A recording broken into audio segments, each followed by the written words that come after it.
Bueno, entonces, la verdad que para mí está bárbaro. Me acuerdo, creo que no sé si nuestro primer encuentro fue haciendo la tiendita del horror, ¿puede ser? ¿O antes? Antes que eso nos conocimos nosotros. Puede ser, digamos, la Es- tiendita fue la primera producción industrial que hicimos Que yo juntos. era, claro, que yo era asistente de Norm. Yo entré de asistente, ¿te acordás? Tom Schwartz. De Norm Schwab. Que todavía me escribo con Norm cada tanto, me manda esa foto de los perros que tiene, esa vida que tienen, que no se entiende muy bien de un iluminador en Estados Unidos.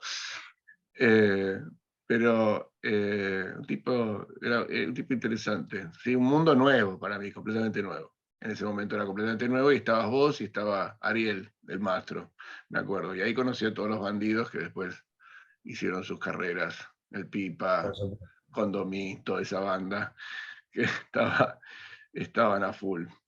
Em, Estábamos justo hablando de algo que me resultaba como interesante. Buenas noches a todos, ¿no? Y todas.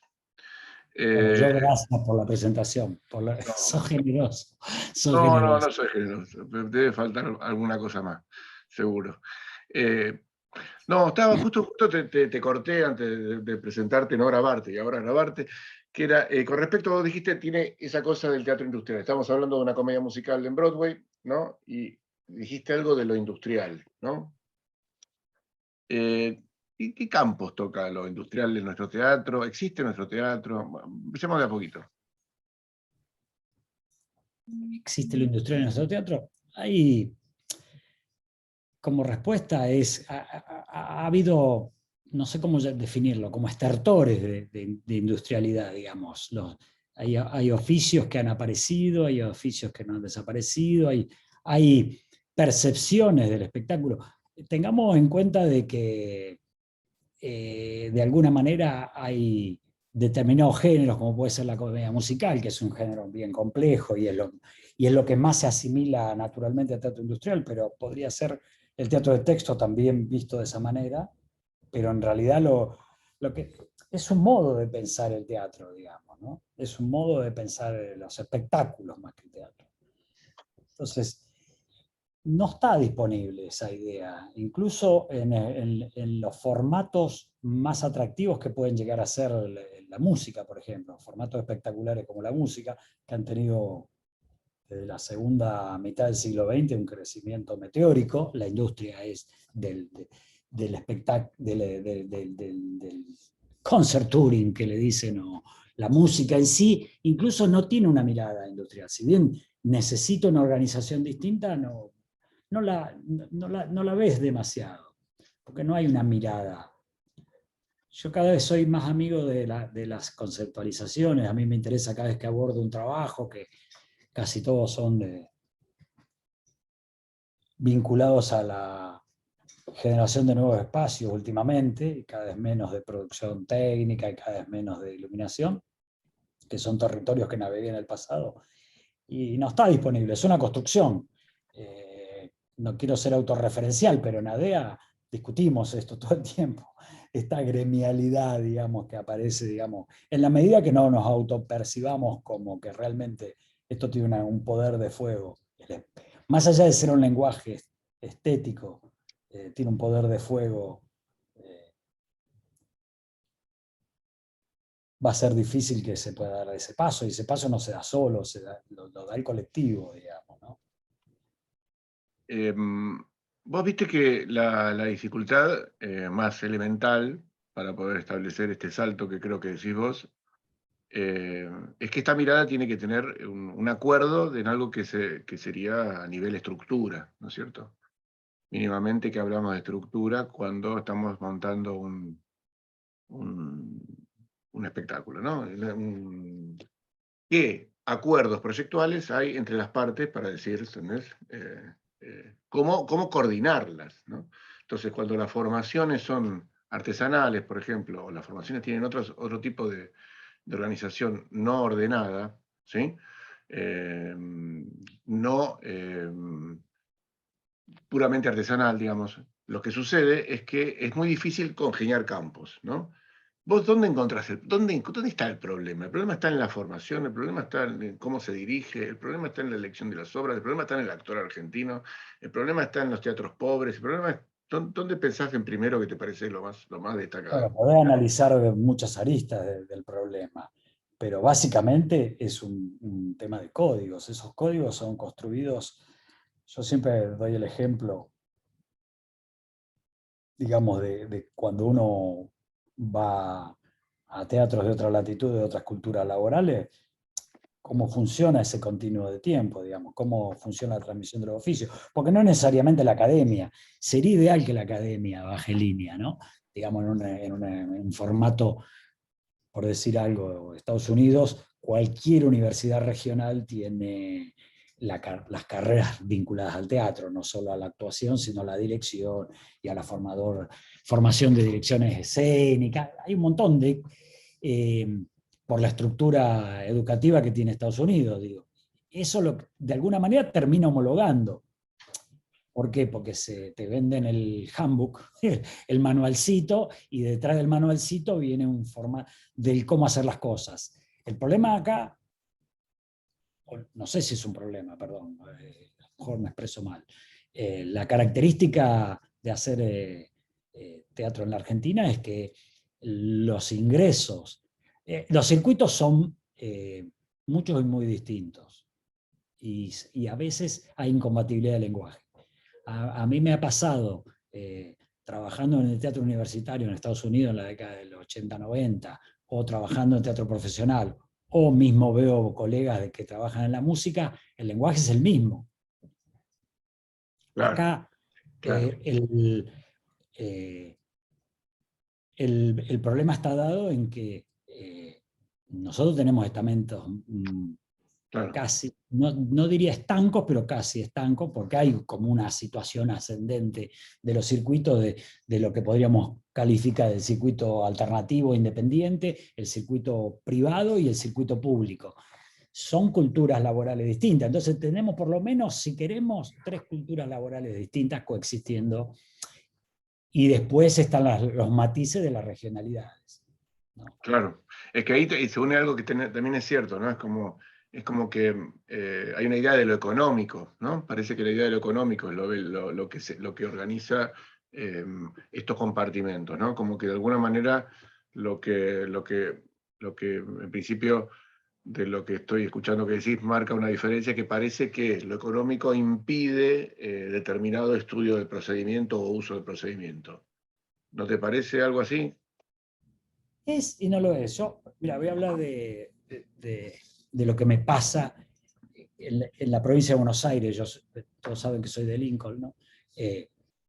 Y a veces se habla de que, incluso en la charla anterior, en el club anterior, estaba esta situación de intentar homologar el ejercicio de la producción, que sería como, deberían ser la génesis de casi todos los procesos, un sistema de producción. Y por ejemplo, eso es imposible solicitárselo a un pueblo, una comunidad de 30.000 habitantes que hace teatro por otras necesidades. Entonces, ¿para qué necesitas un diseñador en ese contexto? ¿Para qué necesitas un productor si en realidad yo, desde que tengo uso razón, digamos, en mi pueblo hubo grupo de teatro independiente? Entonces, esta generalización de las problemáticas y esta partir de intentar homologar donde no hay homologabilidad, digamos, no hay manera, digamos, porque ese circuito no tiene esas necesidades. Esto lo intento decir en que es muy distinto cómo funciona el teatro comercial tomo por ejemplo, no quiero atarme a ese, pero digamos, ¿cómo funciona el teatro comercial? Podríamos aplicarlo al teatro público o a la música, si quisiéramos, donde se generan los contenidos, que ahí está la verdadera usina, y donde se consumen los contenidos, porque lo que pasa en la Argentina es que hay un circuito generador de contenidos y hay otro circuito que no genera nada y solo consume. Entonces, tenemos como una industria o artesanato de producir contenidos y un artesanato de consumirlos. ¿Cómo puedo ir yo a determinadas Y eso se reproduce incluso después, si querés analizar cada provincia, no lo conozco el tema en profundidad, pero debe ser homólogo, en el sentido de que a lo mejor en Santa Rosa se producen contenidos que después se consumen en La Pampa, en el resto de la provincia. El problema es esta situación de generador y de receptor de contenidos.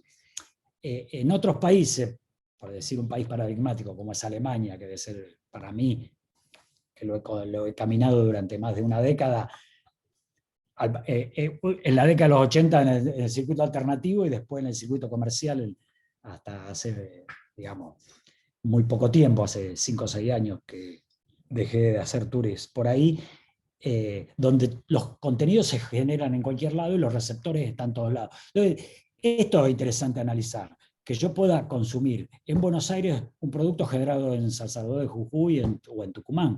Esto raramente se da. ¿Por qué es la organización de esta cabeza tan grande que está en la ciudad de Buenos Aires y que todo lo demás recibe? Es raro que vuelvan contenido, que eso sería lo sano, digamos, que en un momento Mendoza, San Luis, Córdoba generen tanta cantidad de contenidos. Yo sé que por densidad demográfica eso no es posible, pero que se empiece a emparejar la cosa, porque mientras todo suceda en esta ciudad, es difícil de revertir. Incluso es muy difícil de trasladar esas ideas de trabajo. De hecho, paso el aviso, pero hace poco Lea estaba charlando con Susana en nuestro grupete de legales, que Nico Tramontina quería armar una cosa en Mendoza. Y eso es celebrable, porque si empiezan a aparecer es que hay problemas y que hay que darles solución. Entonces digo, en la medida que no sea una necesidad no de una persona, una individual, sino que no sea un colectivo, eso va a ser así. Y esto se puede transmitir a la actividad profesional propia de cada uno, a la producción de los colectivos, ya sean comerciales, públicos o autónomos, y a los espacios escénicos, es lo mismo. El problema no es un problema ni siquiera de recursos, es simplemente que no. Bueno, a ver, un poco entiendo de lo que está diciendo es que somos diferentes culturas y hay que ver en qué medida la cultura se homogeneiza. Y, a ver, no, porque es interesante, digamos, vos subrayás un poco los procederes de las formas de la producción, ¿no? Y también los espectadores de esa forma de producción, y por ende, digamos, los espectáculos o las obras que se crean. Eso es una forma, me parece que también absolutamente válida. Yo coincido que en general el teatro argentino, tan actor-céntrico, también organizó un sistema de producción a través del relato Sí, hablado, ¿no? sí, sí, pero eso surge de necesidades. No es malo, pero se traduce en un sistema, digamos. Esto yo siempre hago la comparación del movimiento Fabric de los 80 y del teatro independiente argentino, digamos. En Alemania todo sucede en viejas factorías que se cargó la Comunidad Económica Europea cuando empezó a repartir la baraja. Y hoy por hoy, acá el teatro es de 4x4, o sea, es la habitación de la Casa Chorizo, es el teatro. Entonces, la escala definitivamente es otra, o sea, esto siempre hablo yo, la escala para mí es un latiguillo, o sea, la escala de los espacios está vinculada al formato de producción. Eso básicamente en el teatro independiente, digamos. O en el público, porque te vas al Cervantes y tiene la sala principal y tiene una sala que es el Salón de Dorado, o la otra sala que es la Oreste Caviglia, que era la confitería. En definitiva, se mete la producción alternativa e independiente dentro de los teatros públicos, la Cunil Cabanilla dentro del San Martín, que era la cantina original dentro del proyecto original. Entonces, se te mete dentro del segmento público porque en general los gestores, el teatro independiente es el mayor, digamos, fabricador de talento, ¿cómo se diría? El mayor productor de talento en la Argentina no son las universidades, mal que nos pese, es el teatro independiente. El teatro independiente es el mayor formador de directores, escenógrafos, vestuaristas, iluminadores, digamos. Después analizamos la calidad de esa formación, pero definitivamente, y también se cuela en esos formatos. Vos te das cuenta rápidamente cuando la gente viene de ese segmento, cómo trae su cultura laboral. No, está clarísimo, está clarísimo. Me preguntaba en un momento en qué medida vos hacías esta referencia a los Fabric, ¿no? De la cuenca del Ruhr. Y hay un lugar en donde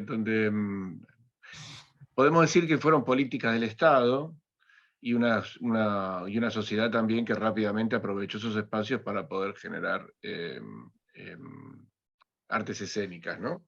Entonces, Política de Estado ahora, en el caso, si volvemos al caso alemán, el caso alemán, en la década del 80, la juventud quedó fuera. En el país más federal de la Tierra, a nivel teatral, digo, porque vos podés producir un contenido en Berlín, o lo podés conseguir en Múnich, o en Hamburgo, o en Bonn, digamos, o en Karlsruhe, no sé, te puedo mencionar 32.000 ciudades que producen contenido y que giran.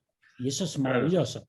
Y todos tienen el Schauspielhaus, el Concert Hall, el Opera House, digamos, tenés 3, 4 inmuebles en cada ciudad. Cada ciudad de más de 50.000 habitantes en Alemania tiene su sala de concierto, su casa de ópera, su casa de drama y su casa de ballet. O sea, tiene 3 o 4 teatros, eso es inocultable en la organización de cualquier ciudad.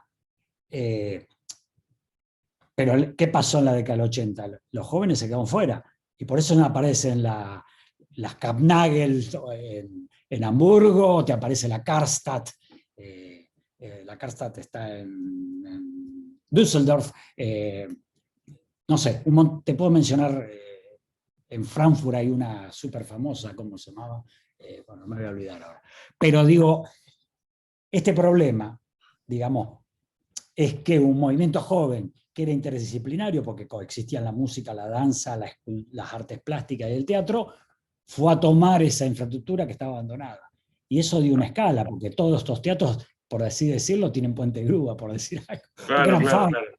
Entonces, esa escala para un escenógrafo, para un iluminador, es alucinante, porque tirás rayos de luz de 8 metros de altura, tenés escenarios de 20 metros de boca, no importa, porque son post. Deberíamos meter que antes estuvo el concepto de la Black.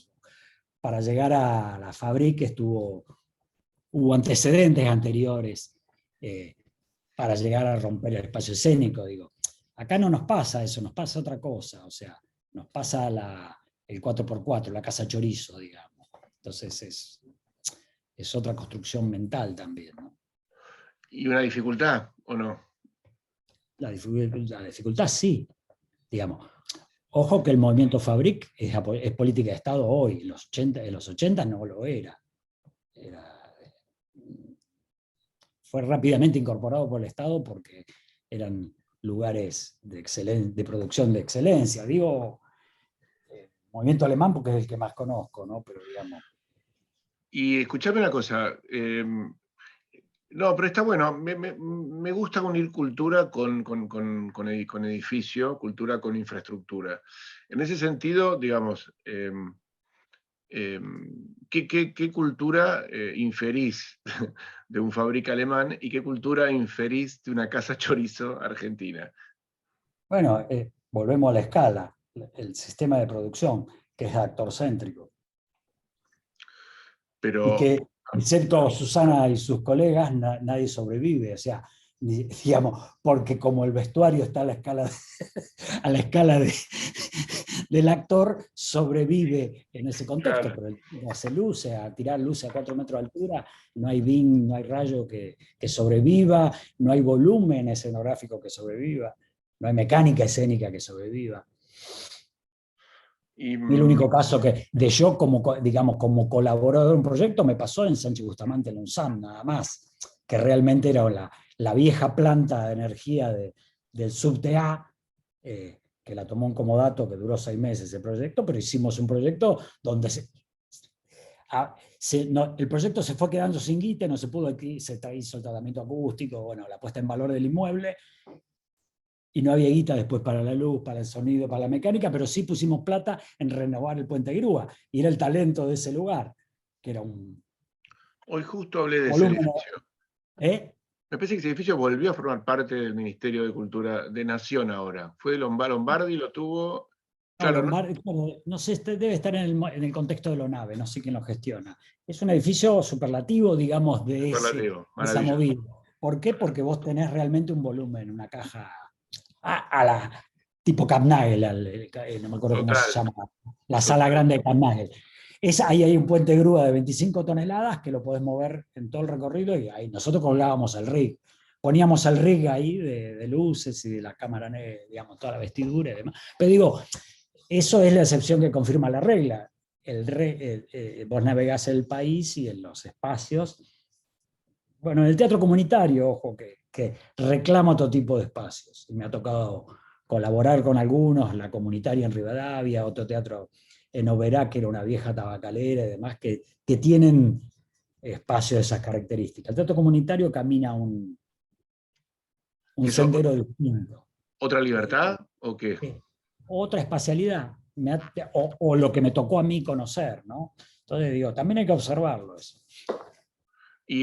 Pero está bueno lo que sí digo, pensando también en la dificultad de encontrar en Buenos Aires escenarios de 10 por 10 para danza contemporánea, por ejemplo, que no Sí, hay. bueno, estamos presos del 866, digamos, de, de la subdivisión de los solares de la época de la colonia, digamos. Claro. Pero, y también hay que entender esto. El teatro exento, que hubo dos acá, el de Constitución, que lo demolieron, que ahora está el cine porno ese, y el Teatro Colón, son los únicos dos casos de teatros exentos que hubo. En general, la arquitectura, los edificios exentos corresponden a la arquitectura pública, no a la privada. Los teatros privados son siempre entre medianeras, pero incluso en Londres, en Nueva York, en París, en Madrid, digamos, donde vayas, el teatro privado, como sucede en el ejido urbano, digamos, es raro que vos puedas contar con un predio que tenga rodeado de cuatro Claro. calles, eso no está disponible, digamos, ¿no? Y además, la Argentina fue un lugar de pocos teatros, no hay gran construcción de teatro, digamos.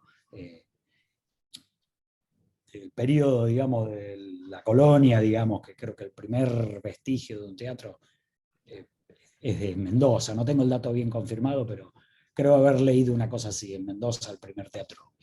Ajá, Eh, mira, no sabía. eh, sí, después el segundo fue uno que se llamaba El Teatro, acá en la ciudad de Buenos Aires. Y bueno, pasaron 50 años hasta que apareció la ranchería. Pero lo que quiero decir es, yendo más para acá, digamos, en esos siglos se construyeron, podemos decir, no sé, 2, 3 decenas en todo el país de teatro. Cambia después con el advenimiento del segundo negocio espectacular que apareció última década del siglo XX, que es el cine. El cine viene a cambiar todo. El cine viene como un espectáculo de segunda clase dentro de los teatros. Los teatros, como eran en herradura, por razones acústicas y demás, eran muy malos edificios teatrales. Entonces, y ahí sí tenemos fecha, viste, de inicio y demás. Y hoy eso es un karma. A mí como consultor me resulta karmático el problema de esos inmuebles, porque hoy casi venida menos la industria de la exhibición cinematográfica, padecemos, todo el mundo quiere convertir los cines en teatros, y la verdad que son Claro, muy difíciles de convertir, porque son claro. edificios que tienen otras características. Y Sí, además la otras belleza miradas, criolla, ¿no? Otra esta cosa estrategia. canchera del criollismo nativo en la época del inicio del negocio, que le decían cine-teatro, en realidad eran cines, era otro tipo de edificio. Sí, no, esos escenarios de poca profundidad, de Porque parrilla estaba para chica, albergar de la espalda. pantalla, o sea, vos Claro, necesitabas la pantalla, una vestidura más o menos para enfocar al espectador en un lugar y nada más. O sea, el problema que tienen casi todos los cines, bueno, en 2014 el Rivadavia, que tiene paredes paralelas, ¿viste? Entonces tenés que tapizarlo de paneles acústicos porque el eco flotante es terrible, ¿viste? Una cosa es la voz emitida por unos parlantes detrás de la pantalla y otra cosa la voz dicha, claro, la dicción del actor y la escala, porque los teatros se construían hasta 800, 900, como una locura, 1200 localidades. Cuando empieza el negocio, hay gente que empieza a pensar el negocio, en Harlem se hizo el primer cine, un escocés que se llamaba, no me acuerdo el nombre, Lamb de apellido. Y los tipos dijeron, los teatros, el negocio industrial era el de las variedades, todavía la comedia musical no era un negocio. Y el negocio era hacer espectáculos de variedades. Y los espectáculos de los teatros de 800 localidades funcionaban.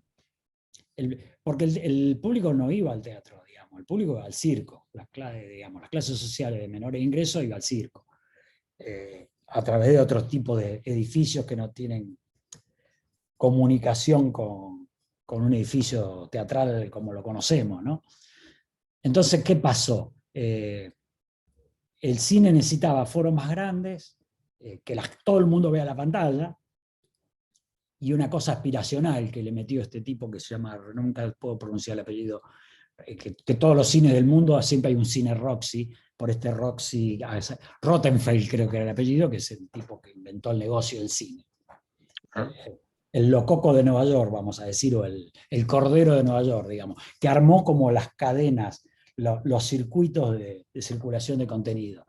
Y lo convoca este escocés, hacen el primer cine y donde le meten como un lujo falso, digamos, que acá llegó a la Argentina a través del cine del Gamón, el Luxor, que era todo egipcio, no sé si se acuerdan, digamos, el Rex, bueno, que es un choreo al Radio City de Nueva York, no me acuerdo cómo se llama, Stone, creo que el arquitecto del Radio City, que nuestro héroe vernáculo de la arquitectura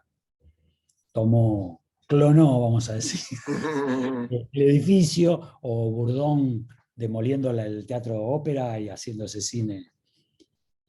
Nada, el cine vino y invadió y fue un negocio astronómico hasta que cambió de formato y languideció. Pero los edificios están ahí, los inmuebles están ahí, es decir, y muchos. Pasa que la inversión es casi más, para dejarlo como en buen estado, probablemente sea más caro que recuperar un cine y convertirlo en un teatro, porque la gente a veces asume, porque se llama cine-teatro, sirve para las dos funciones, ¿no? Claro.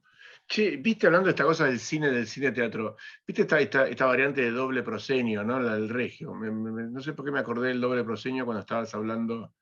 Viste que tiene el proscenio adelantado, el regio, tiene el proscenio común y un proscenio. Claro, pero yo no creo que ahí haya habido ningún tipo de reflexión. No, claro, no existe. El regio nació como cine, nunca fue teatro, ni lo es, ni lo será, hasta que no tomen decisiones. Importantes. No está grabando, ¿no? Eso mismo le pasó al cine de la Boca, ¿cómo se llama? De la Ribera. Claro. Pero fíjate que la Ribera, bueno, era medio victoriano el regio, la arquitectura es medio victoriana, ¿viste? El de la Boca es de los 60, 50, 60, y ese tiene las paredes peladas, digamos, y es absolutamente una caja de zapatos, y acústicamente son una catástrofe. Espantoso, sí. Espantoso, y espantoso también, claro, la organización, más allá del problema patrimonial que tiene la Ribera, sin duda no la encontraron la vuelta, no pudo. Bueno, lo que pasa es que hay que conceptualizar. Viste, a veces está el territorio de la gente que consulta y vos decís, bueno, no, yo, digamos, me pasa todo el tiempo, ¿no? Felizmente trabajo en toda la región, o sea, me convocan. ¿Consultaste muchos teatros? ¿Muchos teatros consultaste? ¿O te consultaron? No todos los que quisiera. A veces uno, sí, qué sé yo, sí. ¿Sí? ¿Y cuáles son los que más pudiste? Perdón, dale, contá.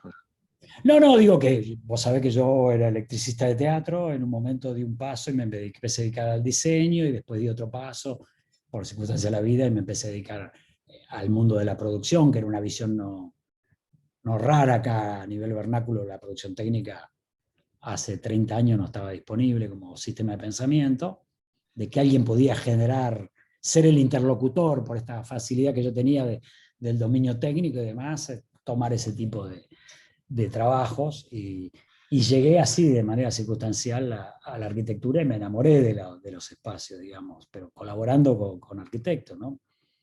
Que es un desafío atractivo, porque los edificios son y serán de los arquitectos, pero la funcionalidad rara vez la pueden dar los arquitectos. Porque Sí. se necesita la comprensión del contenido que se va a alojar, y esa creo que mi talento, digamos, es lo que yo ofrezco, digamos, los oficios.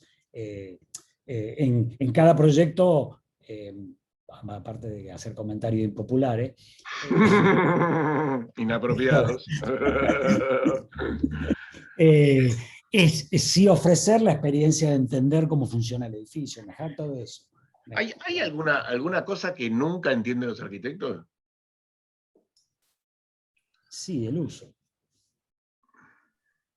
El uso no se comprende. Si vos no navegaste, pero mucho, los territorios de un edificio teatral, te lleva 2 vidas comprenderlo. Porque para nosotros es natural entender cómo funciona, digamos. Porque, ojo que yo por lo menos me vendo como multitasking, como que un todólogo, digamos.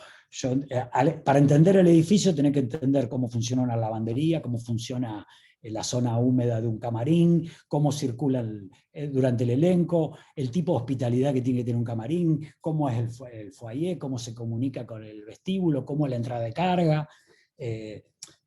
Todo ese tipo de situaciones que se dan en un edificio de esas características. Claro. Porque el contenido que vamos a albergar son contenidos de orden dramático, de orden espectacular, que hay que entender cómo funciona. Y eso no te lo da un handbook, ni una carrera de arquitectura, digamos. ¿Explico? Ni un programa que puedas conseguir, el programa de un edificio. A pesar de la antigüedad, hay un semiólogo que eso lo tendré, no sé si lo conoces, que es Mark Wilkinson. No. No, tiene una cosa que a mí me gusta repetirla, que el teatro como artefacto urbano es el más persistente de la cultura occidental. O sea, al lado del circo, al lado de las iglesias, al lado de los bancos, emergen en el ejido urbano y se desvanecen. Y el teatro no perdió. Desde que los romanos, los griegos no cuentan porque estaban en las afueras de la ciudad. Cuando los romanos lo meten en el ejido urbano al edificio teatral, no se fue nunca más. Y no cambió su función hasta el día de la fecha, y no hay perspectiva de que la cambie. Es muy interesante este concepto, digamos, ya metiéndome en territorio. No, porque habla de una especie de sociología de la arquitectura, lo cual digamos, enmarca claramente la complejidad Definitivo. transversal que tiene el pensamiento de lo escénico, y ni hablar si tiene que tener algún tipo de taller o no. Claro, bueno, de la posguerra para acá los talleres, los teatros fábricas lentamente van perdiendo fuerza, digamos, desde el barroco para acá los teatros empezaron a tener sus factorías, y en todo el siglo XIX los teatros fábrica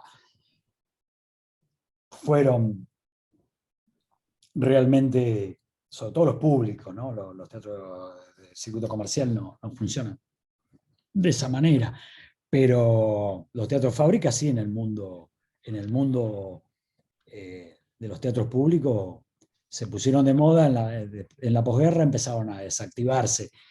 Bueno, ahora recientemente los 2 teatros públicos de la ciudad tomaron decisiones de ese tipo, de sacar los talleres, que es una tendencia que viene de la década del 50, digamos.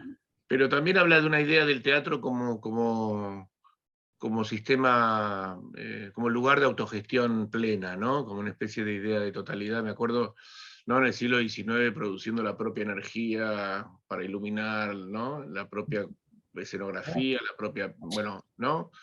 Sí. Como una especie de espacio total también, ¿no es cierto? Digo, desde el punto de vista también, ¿no? La noción de teatro total es un poquito más moderna, pero sí, digamos, es Gropio, la década del 30, digamos, Bauhaus. Pero estaba eso, y era el sistema integrado. ¿Por qué? Vení, pará. ¿Por qué pensás que no se hizo ese teatro? Bueno, le sucedió a Hitler, ¿no? No, vale. Un pequeño problema. Más allá de ese pequeñito problema que tuvo. ¿Qué otra cosa pensás que puede ser que nadie reencaró con ese sistema? Bueno, me voy a meter con otro, extrapolar el ejemplo. ¿Por qué no se construyeron los teatros de Breyer que presentan ese libelo de tu maestro? Esto es para que te duele a vos. ¿Por qué no se construyeron? ¿No? Claro. Y no se Eh, construyeron, porque eran inviables. Tecnológicamente eran inviables. Eran teatros destinados a no construirse, que está bárbaro que haya sucedido, porque Gropius nos señala un camino. O sea, el teatro con 70 proyectores de 35 milímetros del Teatro Total de Gropius, alojados en las distintas locaciones, digamos, es el teatro de hoy, casi te diría. No, no, claro, es que es alucinante, porque también, y con esto que está diciendo, es como que es el lugar posible donde todo sucede, pero ¿cuál es el límite, ¿no? ¿Cuál es el límite de esta posibilidad? ¿Cuál es el límite de este mundo, Pero ¿no? no te olvides que Gropius no sacaba los pies de la caja en el sentido de que todavía seguía preso con las distintas variantes de un formato de producir teatro que tenía muchos siglos de antigüedad, digamos, de que el teatro entró dentro de un indoor, digamos, dentro de una casa y necesitó luz artificial y demás. Él no rompe con eso. Él rompe con las posibilidades de ese espacio y reconfigurarse, y eso lo toma este arquitecto perdón, fui a la biblioteca, Dale, dale. George Isenur, que es el gran arquitecto teatral, toma la idea esa del teatro reconfigurable, porque no te olvides que en el medio hubo una revalorización del teatro isabelino, que aparece la corbata esa, ¿cómo se llamaba este tipo? Que hay más teatros también, aparece más en los manuales de actuación que otra cosa. Guthrie, que era director, arquitecto y Ajá. eh, que es el tipo que reinventa el teatro isabelino, que también lo toma esa idea de Peter Brook, que es muy cara a los ingleses, digamos, El truce diseño. stage, se Sí. llama el truce stage. O sea, la corbata agigantada a la moda, no a la moda, perdón, a la forma del teatro A la forma. isabelino. Ujú. En la década del 50 empieza a aparecer eso. Y en definitiva, la idea de Gropius del teatro total, más la idea, y Seymour construyó muchísimos teatros. De hecho, bueno, Martín Coronado es un hijo de Isenur, Ah, mira. excepto que es configurable. Si vos ves todo lo. Construyó más de 300 teatros en Estados Unidos, un tipo muy prolífico. Y él siempre proponía el modelo reconfigurable, que tenga una gran corbata, que en definitiva a veces si uno analiza seriamente Casa Cubierta, por ejemplo, no es un teatro que es semicircular, no es un teatro romano, es un No. teatro isabelino. Bueno, sí. Lo digo yo, lo Puede ser. firmo yo, no se tiene que hacer No, cargo no, nada. pero, no, no, pero Eh, me parece, está bien. A ver, es una buena pregunta. Yo creo que cumplió en un momento, viste, cuando vos dijiste que había en las ciudades alemanas esta especie de programa, está el teatro de ópera, está el teatro para la orquesta de cámara, está bueno, el teatro para el ballet, digamos, los diferentes edificios, ¿no? Creo que en este hubo como un programa de hacer una especie de multifuncionalidad. No era musical, no era para música teóricamente, Casa Cubierta. Ponele, no tengo No, idea. no sé, creo, entendí en su momento que era que tenía esa Eso es leyenda urbana. Yo he leído información ah, sobre el programa arquitectónico de Mario Roberto Álvarez y no dice nada de y eso. no dice absolutamente nada de eso. Mirá. Yo no lo leí, yo a lo mejor no tuve el documento a la No, no, mano. no, no, ¿Me no. explico? No es algo que me importe tampoco, porque no es algo que estudié en profundidad, porque no me interesa demasiado ese formato. El complejo, en general, me parece desafortunado. A ver, ¿qué Y pasa? porque Coronado es más frío que culo de pingüino, digamos, como espacio, ¿viste? Y digamos, no. Cuando estuvo No hay, acá, porque hay otro, perdón, porque quiero tirar esa idea porque después me disperso. Hay otro trabajo que hacemos los consultores, que es fabricar el vínculo, digamos. El escenario no es elegido del consultor. El consultor, digamos, cuando vos pensás un espacio escénico, la platea es tan importante, aunque sea un elemento casi pasivo. Vos la platea, vos tenés que trabajar para construir una comunidad, la comunidad que va a recibir el contenido. En general se soslaya en el 99% de los proyectos la fabricación de la platea, al punto de que casi en el circuito alternativo todas las plateas son ortogonales, todas las filas son paralelas. Vicio heredado del cine, porque el cine es una experiencia en solitario. El teatro es una experiencia comunitaria, o la música. Cuando hablo teatro hablo todo lo performático, todo lo que es en vivo, sea ópera, sea música. La platea en semicírculo organiza la cabeza de otra manera del espectador, porque vos por el rabillo del ojo tenés la percepción del de al lado. Esa construcción de comunidad necesita diseño. Claro.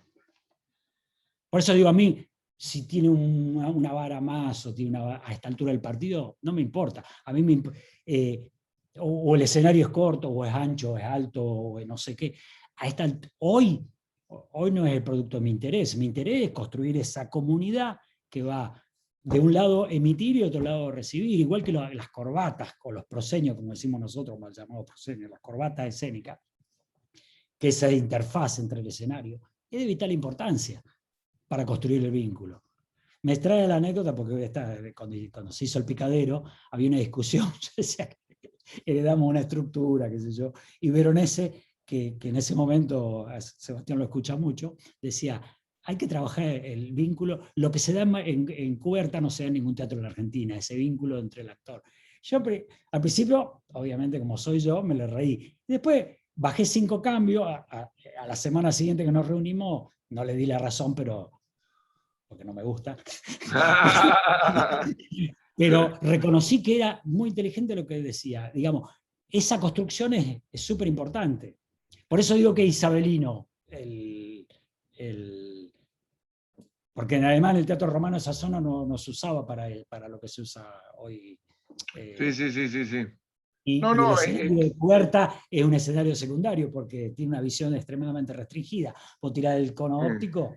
Yo hice un par de proyectos nada más como iluminador ahí y me acuerdo haber analizado ese problema. Entonces digo, ojo al piojo, el edificio funciona no solo tener los talleres, los camarines accesibles, el escenario dotado, sino también el espacio en su totalidad. Esto, ¿qué quería decir? Quería decir esto, de que Gropio no rompió con lo que había que romper, que era con un sistema de teatro donde había una disque noción de cuarta pared. La ruptura viene después de la guerra. La ruptura viene con la black box, con la caja negra. O sea, la caja negra es la verdadera ruptura. Modesta, pero una gran ruptura del espacio. Digamos, y eso se lo debemos a quién. Creo que de las Piscator, primeras... Piscator, ¿no es Piscator? Ponele, pero sí, yo lo quería traer al No, porque Circo del Sol. creo que en el teatro político hay una referencia a las primeras Claro, pero escenitas. digo el Circo del Sol, el Teatro del Sol. Ah, de Pushkin, ¿estás hablando? Claro, que es del 68, creo. Puede ser, puede ser. Moschini, exacto, de la cartullería de Vincennes.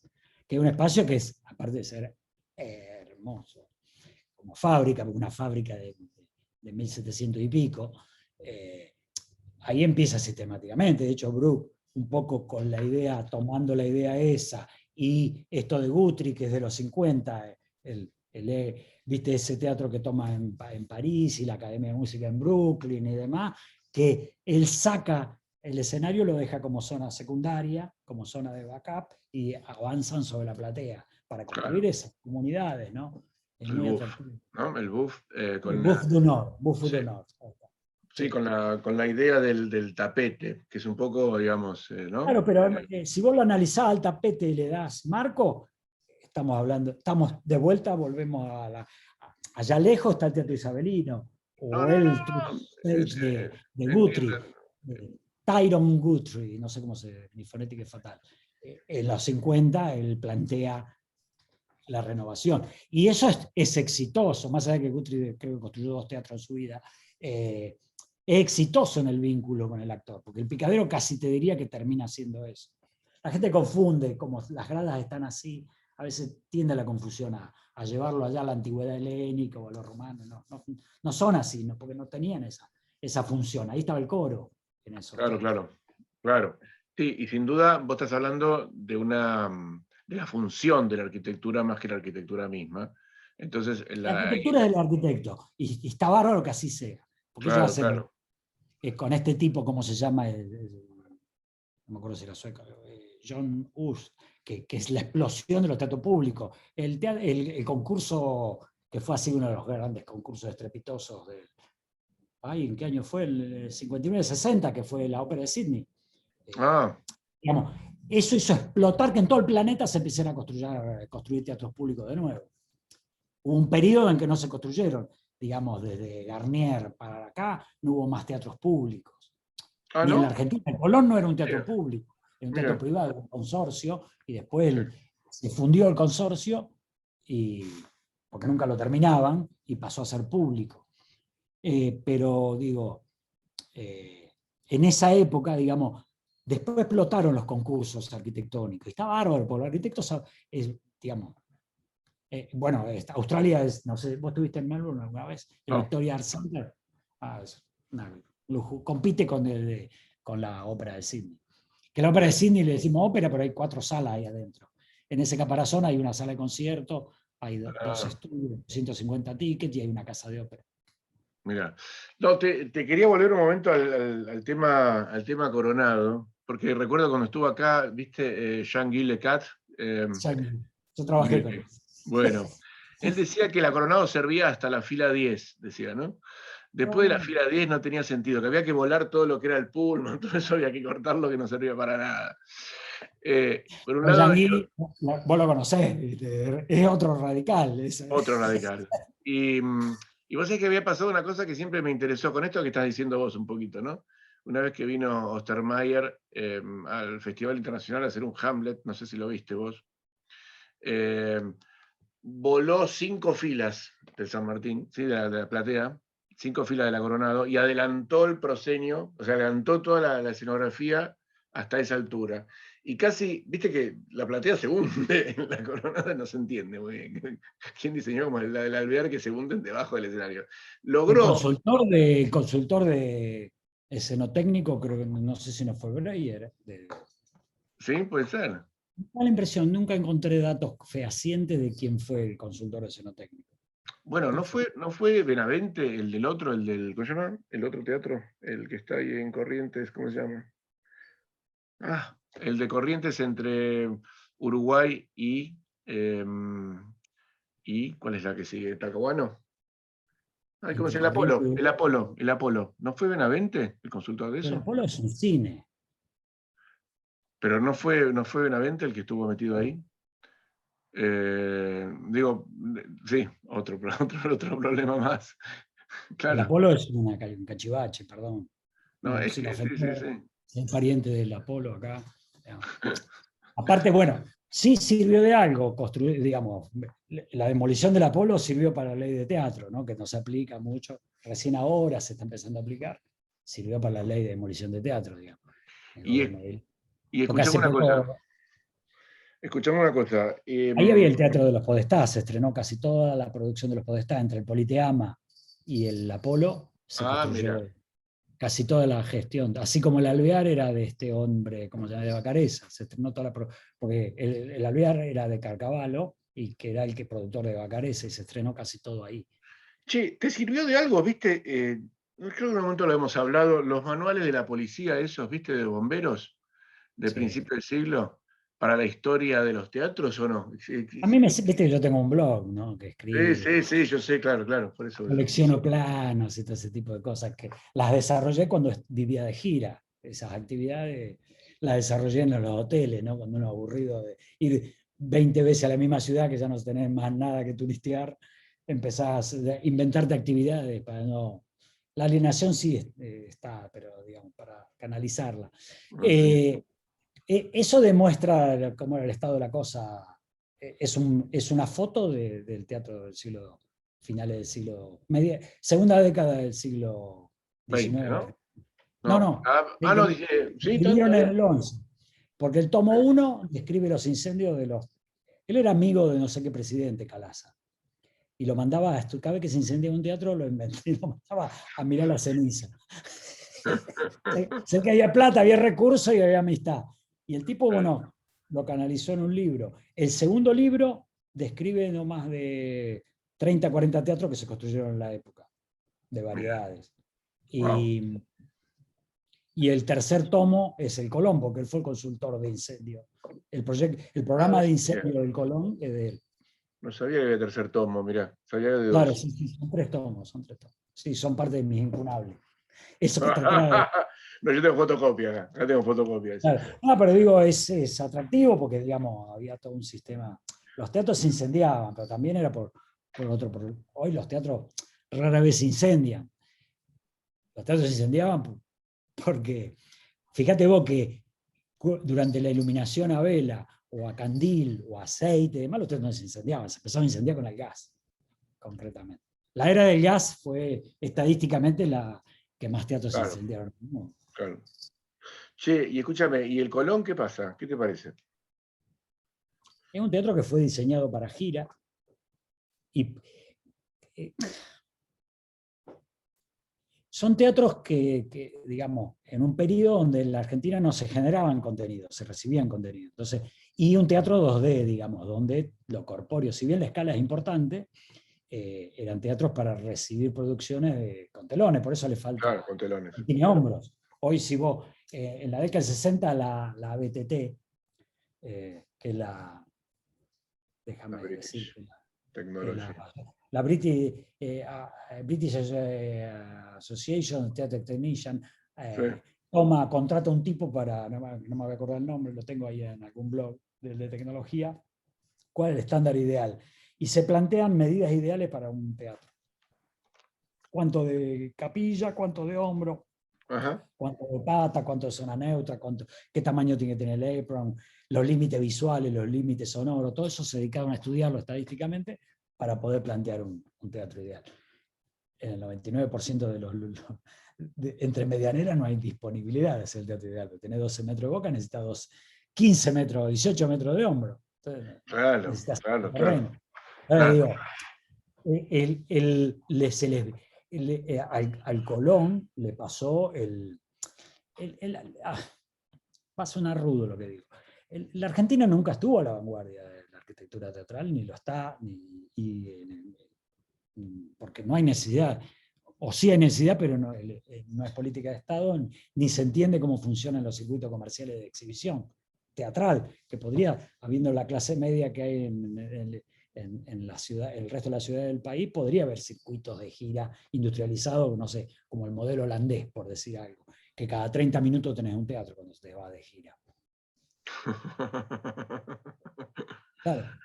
Entonces, los fletes se amortizan de otra manera, y los teatros todos están homologados, se parecen, las escalas se parecen. Entonces, hablo no de la organización arquitectónica más contemporánea, sino lo más conservador, que es lo que funciona, el teatro de enfrentamiento. No me gusta decir de italiana porque es un concepto que está muy usado. Hay otro tipo de teatro, le pasó la vida al teatro italiano, le pasó Otto Semper, le pasó un montón de, o Isenuri, digamos, le pasaron cosas, el teatro italiano hace rato que no está disponible. Entonces, acá los teatros fueron construidos por artesanos en general. Entonces, todos los teatros nacieron viejos, envejecen, han envejecido. Si nosotros decimos que el binomio, en realidad Semper y Wagner se pelearon a muerte, el Culebrón dice que se pelearon a muerte después del teatro de festivales, y lo terminó otro tipo que llamaba, no me acuerdo el nombre. Creo que Bruckner. Sí, es Otto Bruckner. Viste, en 1875 claro, el 6 es el estreno del Anillo, así que te olvido ahí. Claro, sí, porque a mí me gusta cuando doy charlas sobre arquitectura teatral comparar 1878 con 1875.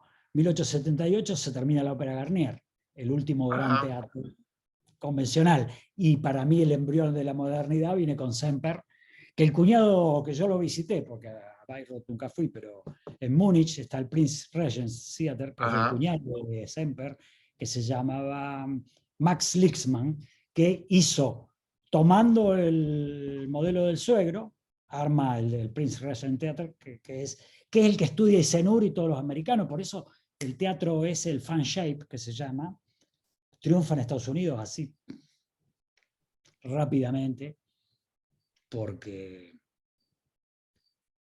Isenur lleva el modelo. Isenur es el gran inventor del mezanín, digamos. La Pullman es un invento gringo, que toma los palcos esos que dejó Semper ahí atrás, Wagner. Claro. Lo que quería decir es esto. El Colón 1907 el Cervantes 1912 tiene un 3 o 4% de declive. Y Semper abolió el declive del escenario en el 75. O sea, Claro. atrasaban 50 años. No sabían, los arquitectos no sabían que construían en la Argentina, no sabían qué estaba pasando en la vanguardia de la arquitectura mundial. Claro. Y escúchame. Este es el, digamos, ¿qué pasaba? Digamos, porque después el modelo es Bayreuth. Apagan la luz, quitan los palcos laterales, arman el fan shape, quitan el declive del escenario, empieza a construirse la noción de hombro, incipiente, que es como un pasillo que le pone a los dos laterales, pero todo eso es el teatro actual. Los edificios espectaculares actuales son esos. Sí, sí. Sí, sí. Y en ese caso, lo interesante de Bayreuth es la idea de un programa, una especie de mezcla, ¿no?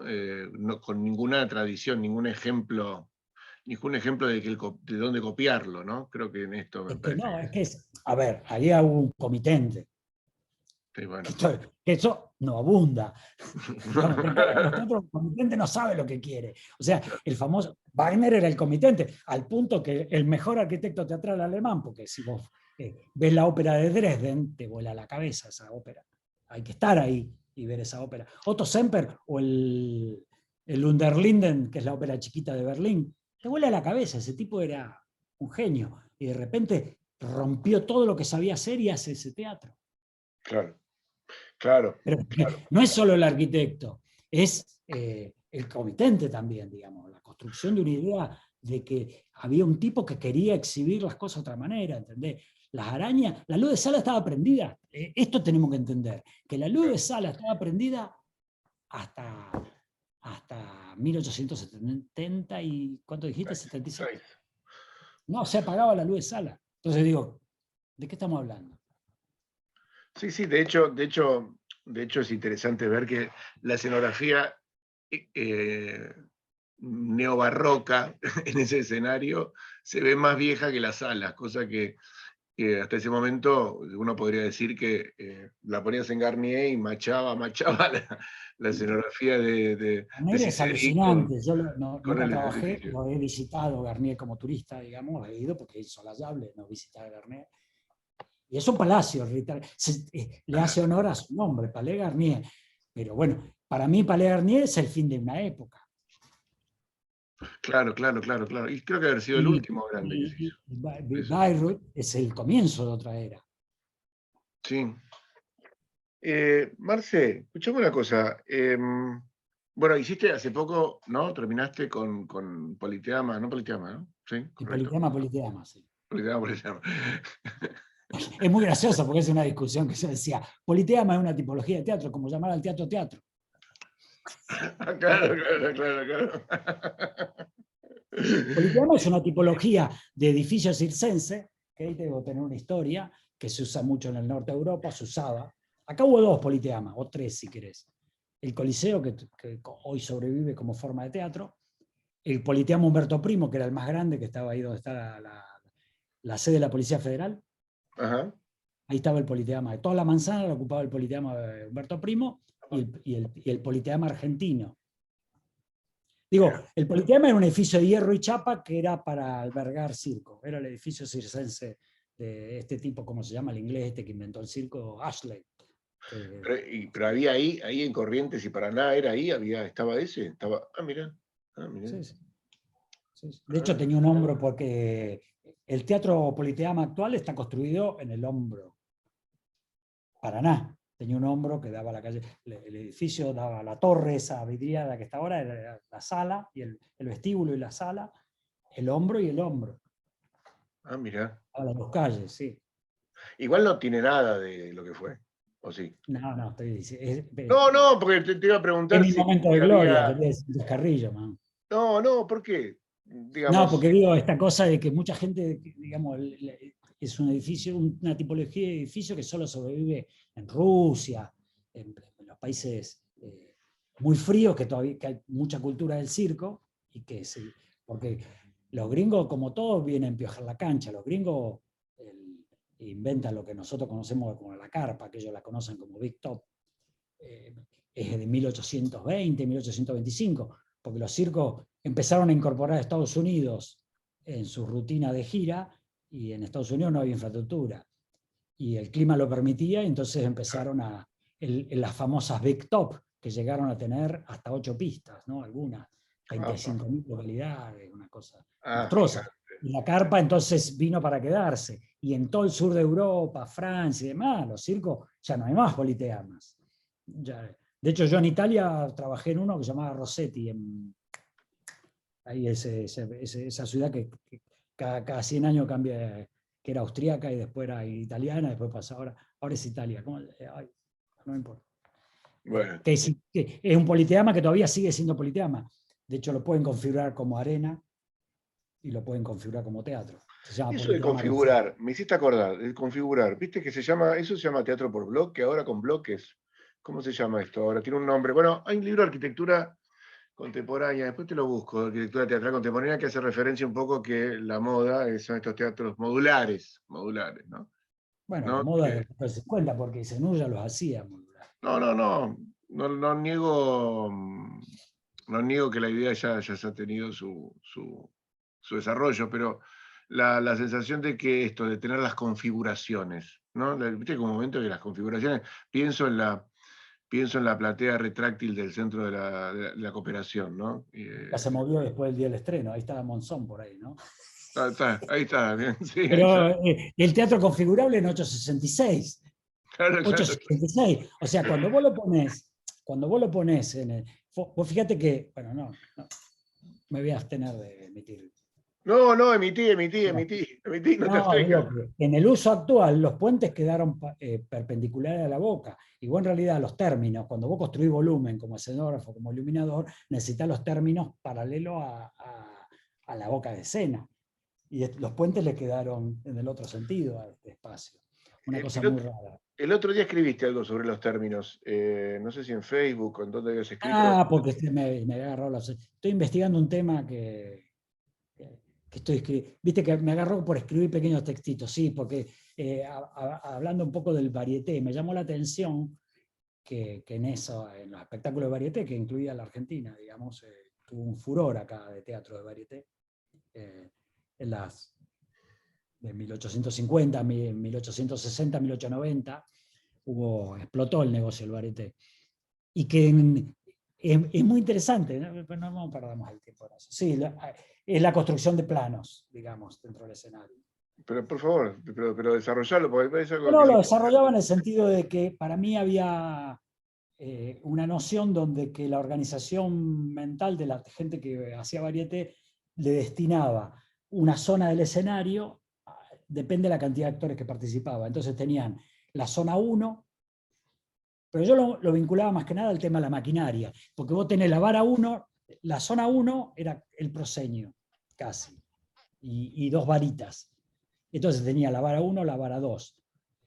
Después venía, esa era la zona 1, cuando era un dúo, un trío que necesitaban la zona 2, o sea que abarcaba hasta la primer pata, se volvían a numerar de nuevo, 1, 2 y 3. ¿Por qué? Porque eran tan dinámicos ese tipo de espectáculos que todo el tiempo, para no usar números grandes, usaban del 1 al 5. Entonces vos tenías la zona 1, la vara 1 al 5, la zona 2, la vara 1 al 5, la zona 3 y la zona 4. Claro. Entonces, esa construcción del espacio y darle una dinámica que yo lo vinculo con la revista. La revista porteña es un género que no es dramático, es, digamos, discursivo, más parecido a la música que otra cosa, que son pequeñas escenitas.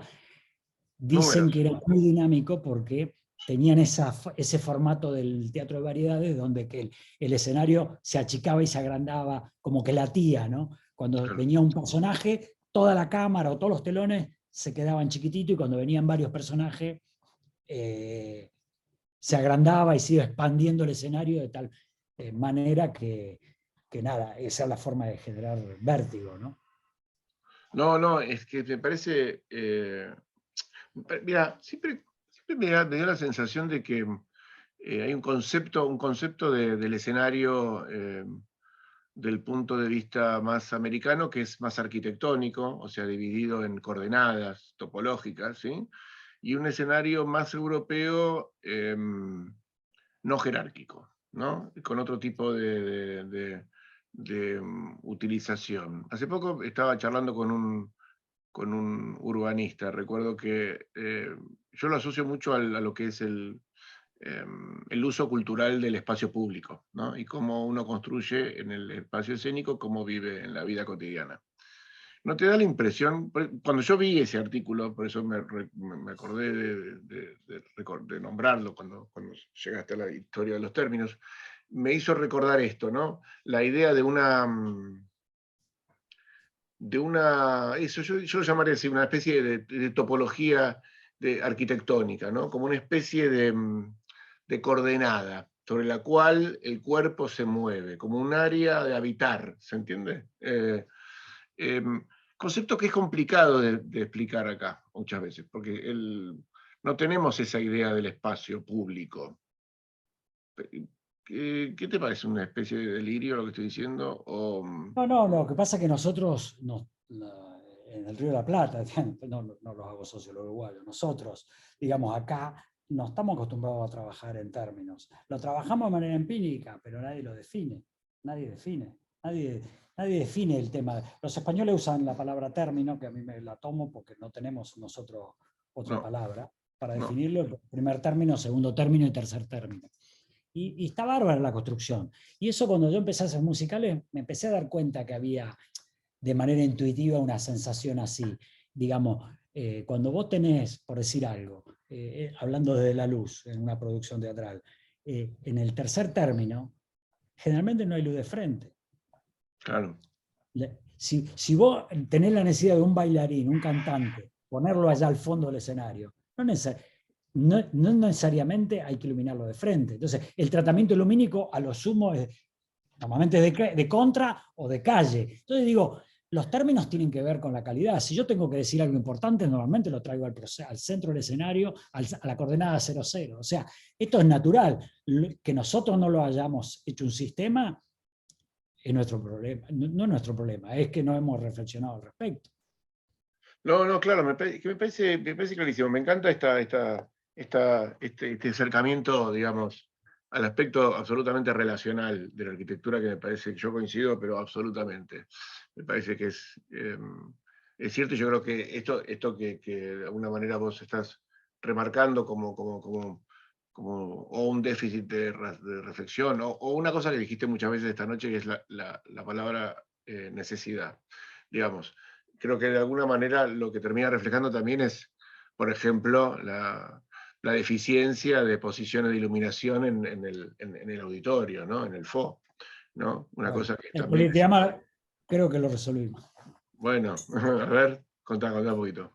No, porque digamos, el politeama fue un proyecto, la verdad, que un esfuerzo económico gigantesco, y les pasó la Argentina en el medio, pero podemos salvar una idea que yo traía de algunas black box que he diseñado, que es hacerle un tension grid, que es la noción de un piso en formato de red que se trabaja por arriba. Entonces, la casa, digamos, la sala del politeama, como techo, tiene por debajo lo único la iluminación arquitectónica. Entonces, cuando vos prendés la luz de sala, el espacio ese desaparece, y es un espacio de trabajo donde vos podés poner, de hecho, audio, luz y video, todo, porque no hace sombra, contrariamente a lo Claro, que el mito creyera, que a través de una reja vos haces sombra. En realidad, por temas de punto focal, óptica, no claro. sucede eso. A lo sumo te la atenúa un poquito la luz, hace como una donut, funcionaría, pero lo que hicimos es, que para mí es una batalla en todos los espacios que yo renuevo. Bueno, este era un espacio nuevo, no renovado. La idea del Tension Grid es que generás un ámbito de trabajo seguro, porque el tipo labura arriba de esa reja, caminando, no hay más escalera, no hay más nada.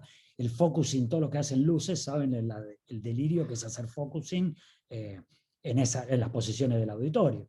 Enfocar la luz en las posiciones, escaleras, aparejos raros, situaciones de mucho peligro. Entonces dije, bueno, uno de los talentos que tiene que tener la sala es eliminar el riesgo, y que como creativo casi cualquier ángulo sea posible para la proyección de video, luz o audio, ¿no? Me parece, sí, sí, debe Es como ser. el golf, ¿no?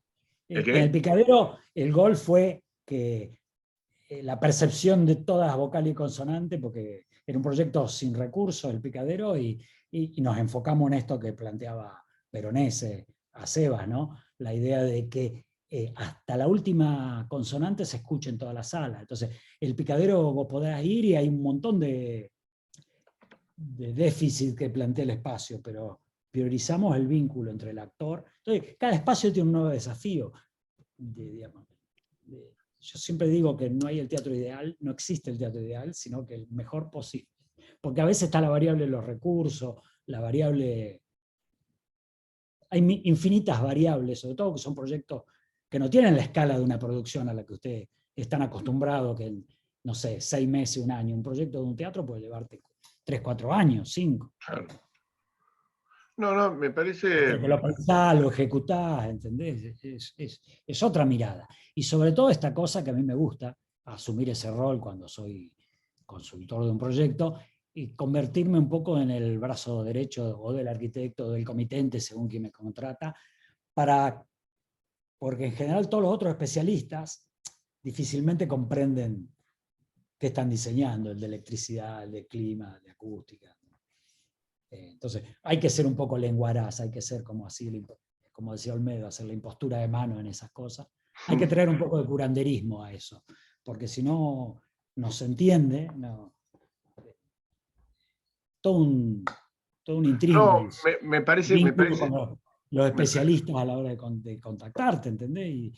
Y no es delito, simplemente que no hay, digamos, yo trabajé un periodo para las GAE, ¿no? Había un departamento de arquitectura teatral en Madrid, la Sociedad General de Autores, porque compró muchos teatros por una época. Ya pasó ese periodo. Pero claro, la España de Felipe González, en España no había teatros, habría 50 teatros en toda España.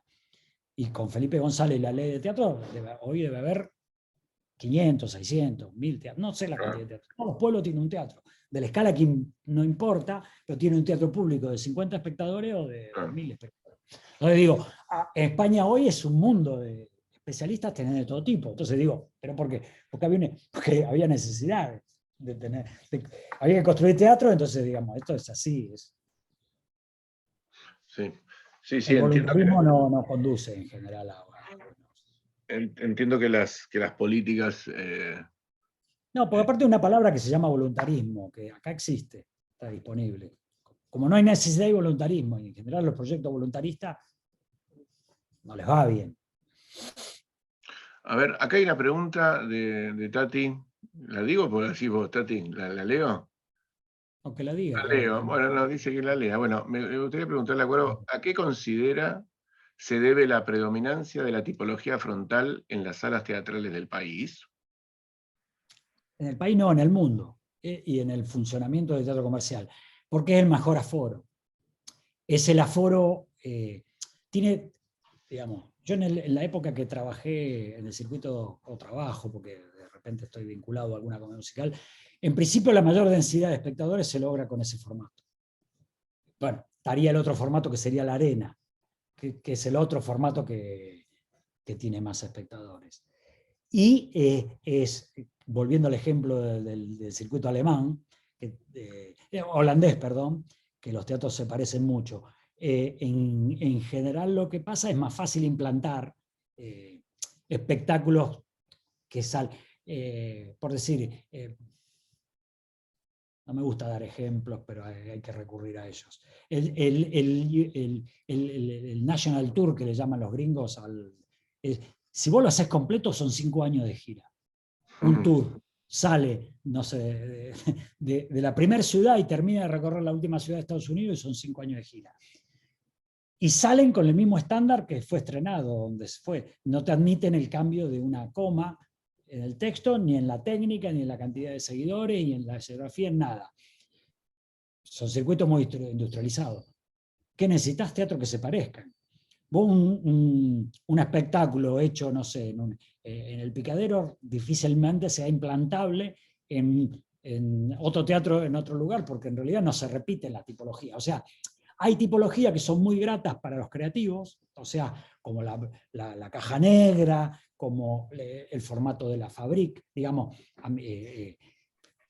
pero es difícil de industrializar, de repetir, porque no se olviden que hoy, si bien le estoy hablando a creativos, con lo cual esto, mi fan club va a aumentar después de este comentario, al creativo le gusta la idea de generar el proyecto único, pero después hay un formato dentro de la explotación que es el que gira en los espectáculos. En la Argentina no está muy desarrollado porque los circuitos son complicados, porque no hay manera de programar cada 50 kilómetros no hay teatros, cada 50 kilómetros no hay tour.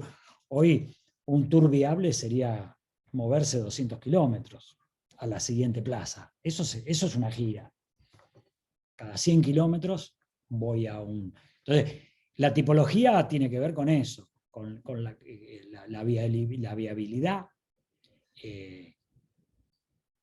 económica de ese formato de aforo, por la densidad de espectadores y por, dentro de todo, la mayor posibilidad de reproducirlo. Es mi mirada, por ahí es opinable lo que digo, pero me parece bueno. que va. Opinaste, ya está. ¿Y tenés idea, dice acá, de por qué no se desarrollaron arenas a la par, dice? Bueno, pará, pero a ver, ¿la fiesta de la vendimia no es una arena? No, es un teatro la arena es el teatro circular, o sea, la arena eran, el prototeatro arena eran estos que yo cuento, que en el siglo XIX estaban acá en la Argentina. El Politeama Humberto Primo, el Politeama Arena Argentino, como corresponde, está bien. Entonces, el skating park, que está ahora se bien, está llama bien, está bien. Liceo, de 1907, que era de Frank Brown, el payaso era un politeama. El politeama es una arena, o es un teatro en bloques, si quiere, digamos. Puedes configurarlo como un espacio de representación, de enfrentamiento, digamos, o como una arena. De La Plata, ¿no? ¿De La Plata cuál es? Perdón, Tati. No, ibas a decir algo. No, dale, ahora le aclaro la pregunta de lo de la arena. No, el de La Plata, ¿cómo se llama? No lo conozco, el Coliseo puede estar, ahora me decís. Pero claro. no lo conozco, no sé qué formato tiene, no tengo planos, nunca no tengo idea cómo funciona. Pero conozco los tres de acá, porque tengo documentación de los tres que hubo ¿Y de acá. los megateatros qué opinás? Como ¿De los qué? Bregenz, como de los mega lugares, esto como el Festival de Bregenz, como el Mérida, como estos lugares así como gigantes, ¿no? Que se utilizan para hacer. Sí, bueno, está bárbaro que existan, porque hay un hecho histórico que son los Beatles en el Shea Stadium, ¿no? En el 65, digamos. Es para esa escala. Digamos, el oído humano no evolucionó y los ojos humanos, digamos, vos después de la fila 15 no ves nada y después de la fila 12 no escuchas nada. O sea, la escala sigue siendo la misma que en el Renacimiento. Claro. O sea, eso no cambió. Si vos querés hacer ese tipo de espectáculo, ahora, el refuerzo sonoro vino para quedarse, con lo cual podemos convertir a cines que son acústicamente deficitarios, en lugares de representación mediante inalámbrico, ¿no? Claro. Y ni hablar de esa escala, digo.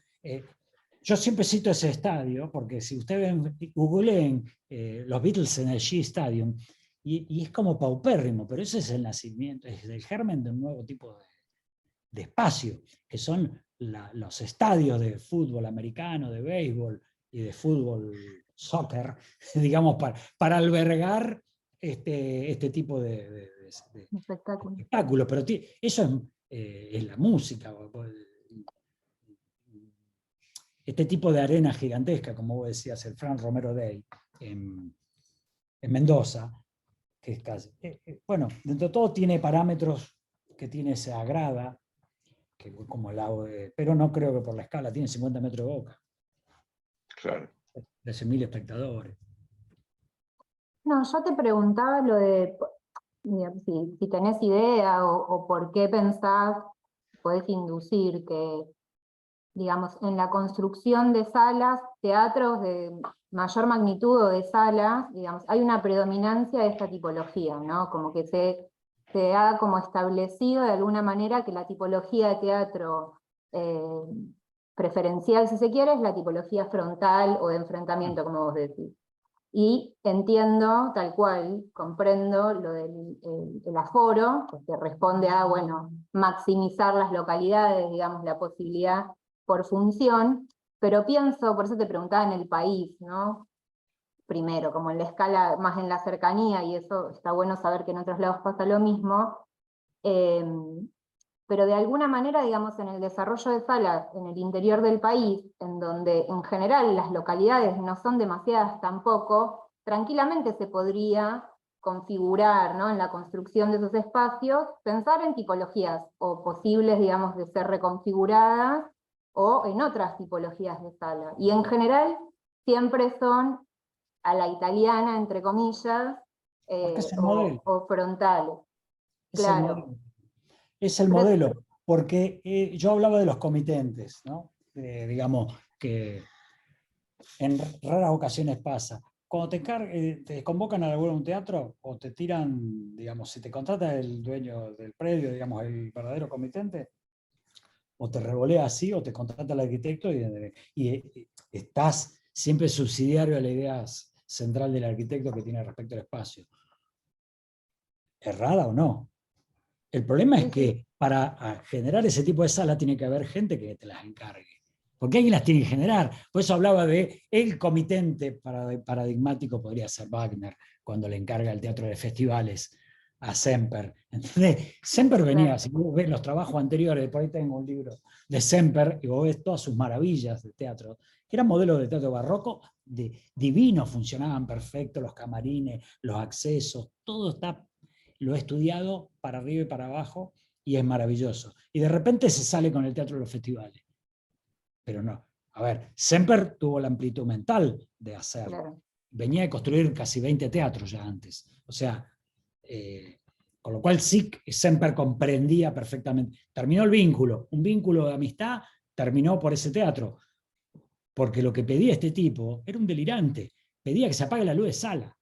Pedía Claro. que se termine la situación social, el palco, con la función social que traía, desaparece, todos los palcos laterales. Le apagamos la luz de sala, los alineamos a todos en un semicírculo, en forma de abanico, a mirar lo que pasa en el escenario. Está borracho este tipo. Bueno, eso es un comitente. El tipo que te presiona y te presiona y te presiona y te presiona, y no de forma conservadora, sino de forma... Para pensar espacios, por eso hoy... Y esto yo siempre lo digo, ¿no? Con respecto a que a veces me consultan, no, ¿por qué no automatizamos el teatro? ¿Vos sabés lo que sale automatizar? Construir teatro es caro, Claro. de por sí. Es arquitectura cara, porque una butaca, nadie sabe lo que sale una butaca hasta que te tocó costearla. El segundo ítem más caro, después de la parrilla, son la butaca. Una butaca buena hoy sale $400. Tenés 800, 500 localidades, sumá qué es. Entonces digo, el teatro de por sí es un edificio caro, en sí. Entonces, Claro. hay que tener un comitente que tenga clarísimo que quiere otra cosa que el diseño probado. Claro, porque Bueno, para sí, mí, sí. digamos, de alguna manera hay como una vinculación, en mi estructura de pensamiento, ¿no? Por lo menos o de análisis, hay como una vinculación importante o clara entre las posibilidades de desarrollo a nivel de producción escénica con las características de ese espacio escénico, de ese escenario, de esa sala, digo, ¿no? Si es en función de los desafíos que presenta o que permite una tipología más tradicional, si se quiere, donde se resuelve en plano, no juega tanto el volumen, no hay tanto desafío tal vez en pensar estructuras escenográficas o de iluminación que tengan múltiples frentes, o que digamos que haya una posibilidad de desarrollo y de evolución de nuestras propias disciplinas, sobre todo las que intervienen espacialmente, ¿no? Por eso te preguntaba, porque para mí hay, de alguna manera, hay un vínculo entre la posibilidad, digamos, del desarrollo, por lo menos la prueba y el error o el ensayo, ¿no? El desarrollo de nuestras disciplinas desde como industria, ¿no? Pasa que Porque como que eso nos no hay remite, demasiado... perdón que te interrumpe, No, pero dale, que quería pasar esta idea. Eso nos remite a un tipo de espacio que es el que habíamos empezado a plantear como el tipo de teatro que es eh, el que empieza a aparecer en la posguerra, claro. que es el teatro que empieza a tomar en cuenta a los creativos. Y hoy por hoy el modelo ni siquiera es la black box. Para mí también queda, convierte al espacio teatral como una suerte de laboratorio, un lugar aséptico. Por eso a mí el modelo que me parece más atractivo de llevar a cabo es el tema de tomar esos espacios que ya preexistentes y la fabrico, el teatro espacialmente, como, no sé, un espacio que armé en la localidad de Rivadavia, acá en América, para un grupo de teatro comunitario, que armamos un espacio a partir de un lugar preexistente, digamos, ¿no? Un lugar preexistente que era un antiguo galpón muy grande Claro. y se convirtió. Esos espacios hoy, sin tener todas las posibilidades técnicas que tienen muchas más posibilidades expresivas muchas más posibilidades expresivas que un teatro de enfrentamiento, por así decirlo, ¿no?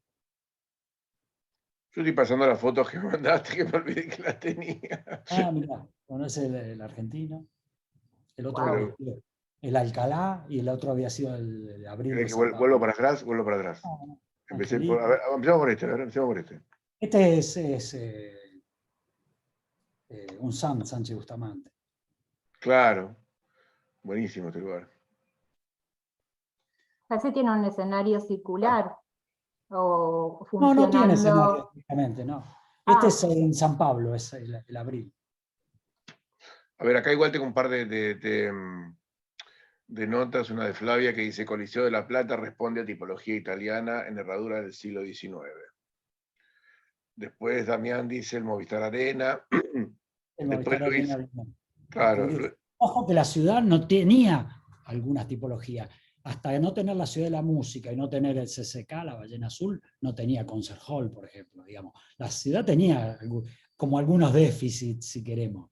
Y arenas no teníamos hasta el Movistar Arena, porque no se olviden que... esta es la Casa de las Culturas. No, perdón, Marce, perdón, ahí donde se hacía boxeo, ¿cómo es que se llama? Al lado del Luna Park. Bueno, ese es el primer arena, Claro, digamos. pero no, a ver, era una arena deportiva, no tenía el techo de Luna Ah, Park. Soporta porque soporta, pero en realidad no tiene las características de una arena, digamos, un galpón con butaca. Lo que pasa es que tiene 10.000 metros cuadrados la planta del Luna Park, no es una manzana. Pero, ¿sí?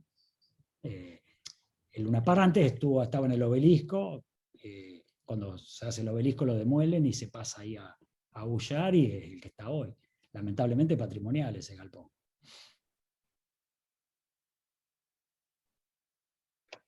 ¿este cuál es? El picadero no puse foto, me olvidé. La mitad de los teatros me olvidé. Este es el Celsi, que hice cosas de acústica, de electricidad. Ah, mira. También Luis pregunta, ¿para dónde crees que puede evolucionar o derivar el desarrollo de teatros?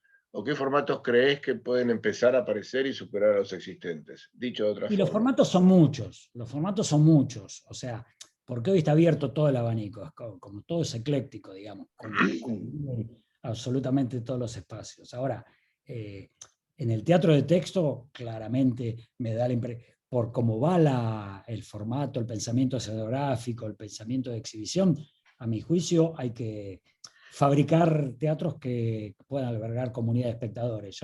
Vos hablaste de Jean-Guy. Jean-Guy me dijo un par de veces, que creo que lo escribe en su libro, inclusive, que Peter Brook siempre decía que era un tipo que exacerba la idea de la comunidad, el Cervantes.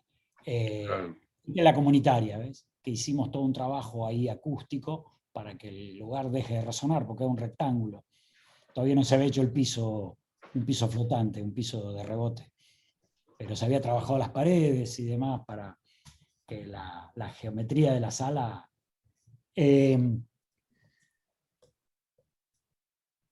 perdón, se me escapó la tortuga. Ahí está.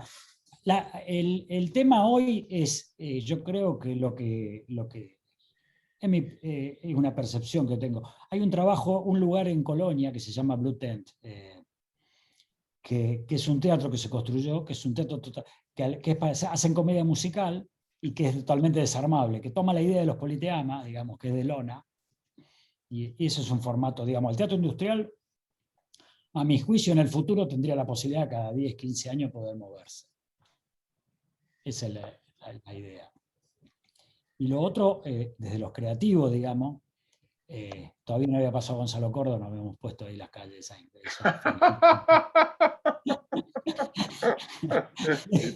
Eso te la hice yo. Sí, sí, total, total, total. Me debes.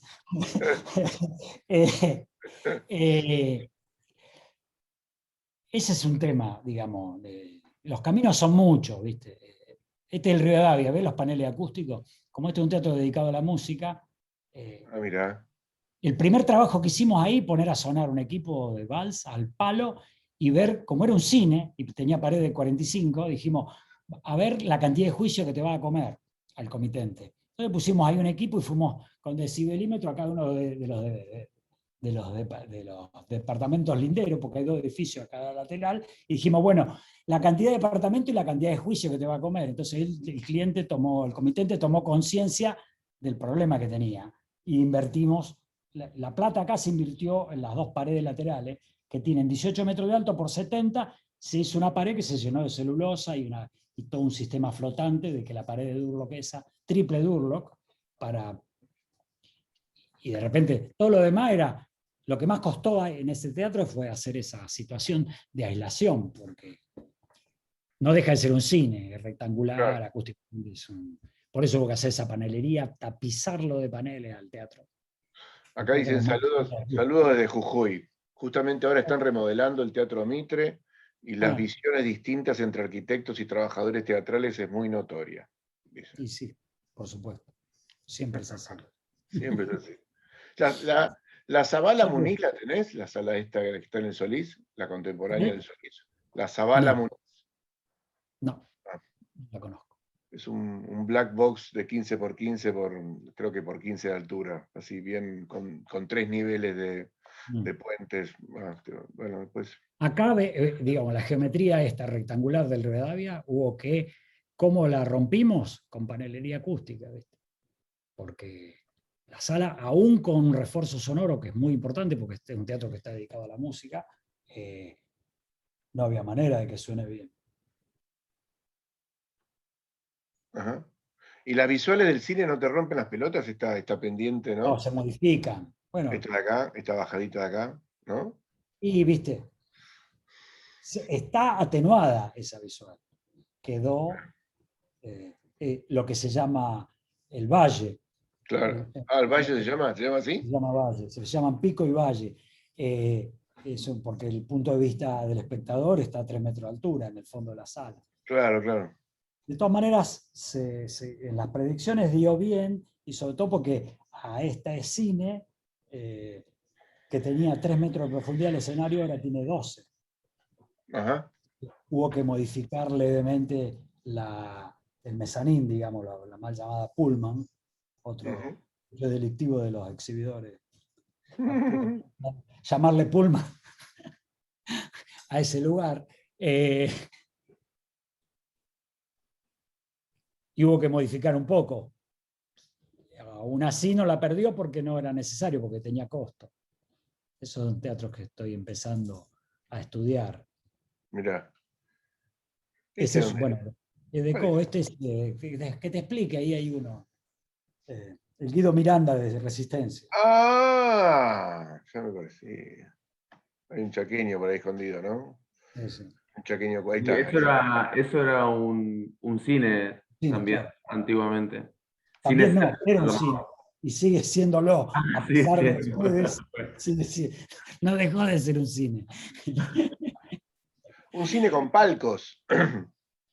Y bueno, pero mirá, la situación social, supongo, del arquitecto. Bueno, lo poco que sé que esta restauración de cine a teatro los hicieron unos norteamericanos. Marce, vos no sabés quiénes fueron. No sé, pero vi el hecho delictivo. O sea, no me siento... Vio el cadáver, vio el cadáver. Esto es Seúl, Seúl. el GR Centers. Tiene doble mezanín. Wow. Como verán, navego en el eclecticismo yo también. O sea, Estos son proyectos que este te gusta, digamos. Este proyecto te gusta. sí, para comedia musical funciona bien. Ahora encontré esa única foto que mostraba la sala como es el G, pero fue pensado, igual que a mí una casa de ópera que me gusta en particular, que es el Real de Madrid, que fue pensado con una mirada que a mí me gusta mucho, cómo funcionan los escenarios, que es como un sembrado de varas, muy denso, no llega al formato antiguo gringo que era una vara cada 12 centímetros, pero sí, como el ópera, y toda una serie de salas que se hizo a través de una licencia, que eran el Orfeón en México, el Abril en San Pablo, el ópera acá, el Lope de Vega en Madrid y en Seúl, que eran para implantar comedia musical. Entonces, la comedia musical necesita un sembrado de vara cada 25 centímetros. Y son teatros como, así como lo ves, que es otra cosa que yo siempre discuto cuando un cliente te pide automatización del escenario. Digamos, los teatros automatizados tienen que ser los públicos después, porque son inamortizables esos sistemas. Claro. Excepto en Las Vegas, qué sé yo. Entonces, vos vas a hacer O y la producción te pide eso. Si no, automatizar escenarios no tiene ninguna entidad hoy por hoy, porque no los pagás ni en 50 años. ¿No? Y además en 50 años pasa lo que está pasando hoy en el argentino, digamos, que irremontable la máquina esa. Claro. El problema de los sistemas automatizados es ese. Entonces, este es tracción a sangre. Vos ves toda la parrilla, esta es una parrilla divina, que yo, todo tracción a sangre, todo contrapesado manual, o sea, tecnología de 1900. Mirá. Todo de hierro, todo hecho bajo normativa. Y esto es cuando se pusieron de moda las tanguerías, hice muchas. Hice por lo menos 4, creo. No, 5. Esto es Café Los Angelitos. No, esto es Esquina Carlos Gardel, perdón. Esta es la primera que hice. Pero no tiene ninguna particularidad, ¿no? Las bares, no es que Y tiene una mala algo. visión, porque como comen, hay gastronomía, entonces tenés que pelearte con la... hay que, aparte, negociar con la cocina. Vos tenés que tener acá 350 bifes de chorizo en media hora servir. Claro. Gringo que viene a consumir tango y bife de chorizo y Malbec. Entonces, tenés que... esta es una foto linda del ópera. Sí. Este es el mezanín del ópera. La parte de abajo, la under balcony, digamos, del ópera. El ópera sí se hizo cirugía mayor, por ejemplo. De ser un cine y tener 6 metros de profundidad del escenario, pasó a tener 14 hoy. Sí, no, claro. Pero hoy en la Bombonera, la Pullman, al quitarle tanta platea, la Pullman quedó casi a nivel de sexta fila. Entonces, hay muy buenos tickets en el mezanín, en el balcón, en la Pullman. Claro. Se ve muy bien el mezanín del Teatro Ópera, por ejemplo. Por esta circunstancia que tuvimos que generar un escenario, ¿no? Viste que Leccat anula la platea, ¿no? En este tipo de teatros y la levanta, la une, ¿no? La une con el mezanín. Viste, varios proyectos americanos de Peter Brook. Bueno, yo lo hice una sola vez así. Claro, bueno, sí, Peter Brook, en una mirada muy contemporánea. Porque yo lo hice para tango argentino en el Rex, eso. Ah, mira. Segovia, y me hizo unir el mezanín con la platea, hicimos toda una grada que convergía al del escenario, que Cordero casi nos manda a los sicarios. ¿Pero funcionaba bien?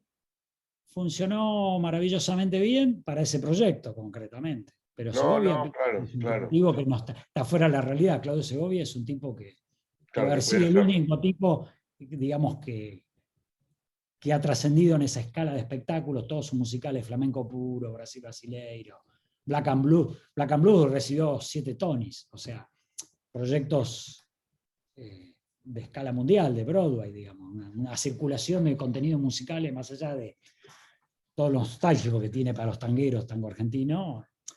El tipo hacía producciones, hace producciones. Claudio vive, tiene creo que 86 años.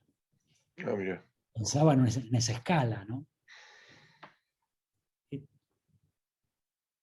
¿Esto qué es? No sé. Esto está la foto de Bella y Bestia. Ah, esto es el Abril, es otra foto del Abril, con el show courting, el show scream de Bella y la Bestia. Esto es la exposición La Fan, ¿cómo lo llamaste? Show scream. No, la exposición de la platea. Fan shape. Eso, fan shape. Formato de abanico. Eso. Pasa que la legislación de San Pablo te permite eso. Acá en Argentina las islas no se pueden hacer de más de 16 butacas. Claro. Por el Claro. tema de evacuación, porque en San Pablo si vos agrandás el ancho de pasillo te permiten hacer esto. Bueno, de hecho el Teatro de Festivales de Bayreuth tiene hasta 35, le conté. ¿35? Ah, mierda. Claro, pero Wow. evacúan por los laterales. Vos no Claro. accedés por atrás. Salís directamente de la sala, cada dos filas de butaca tenés una puerta en los Claro. laterales. Claro. Y este es el Politeama, Ah, mira. que tiene, sí pusimos mucho énfasis por lo corto del terreno, que es una solución parecida a la del ópera, que la Pullman, como le llamamos acá en criollo, está muy cerca de los espectadores, ves que está a nivel de sexta fila, y que el Underbankoli tiene una visión que te permite armar un cono óptico a los últimos espectadores. Esa construcción se puede estudiar hoy de manera interesante en este tipo de soluciones, ¿no? Más para darle un confort al espectador más atractivo. ¿Vos pudiste tocar algo de eso, de opinar sobre eso un poco? Fuimos 2 años en este proyecto, fue muy feliz. Mirá. Ariel Eidelman y Andrés Schulman fueron los arquitectos. Y el anteproyecto fue una experiencia, ojo, con facones, ¿no? Como siempre, el vínculo entre el consultor y el arquitecto es de discusión conceptual muy heavy, pero nada. Esto es otra tanguería. Ves que al no tener para tener mesa no podés tener declives. Claro. Este teatro tiene decks, esta sala, ¿no? Entonces, nada. Como hay poca densidad de espectadores por el tema de las mesas, organizadas de esa manera, la gente ve relativamente bien. Pero son salas que se salen de lo normal. Esta es otra tanguería, estar dentro de Faena, es Rojo Tango. Mirá. Con las infames sillas de Philippe Starck, que ese es el Sí. dolor de huevo más grande de la humanidad, el diseño de las sillas de Philippe Starck. Que es imposible decirle algo al Kia, ¿no? Imagínate, le mandaban los sicarios, o sea que el Gil de Cuarta de Lincoln diciéndole a Philippe Starck que las sillas son incómodas. No, totalmente. Pero bueno, volviendo a Peter Brook y a Jean Guy. Jean Guy decía que la silla no tiene que ser, lo decía ahí en el master plan, cuando trabajamos, que no tenía que ser demasiado cómoda para que la gente no se duerma. La gente va a dormir la siesta. Entonces dicen que no sea muy cómodo. Esas cosas, ¿no? Que construían que no son impertinencias.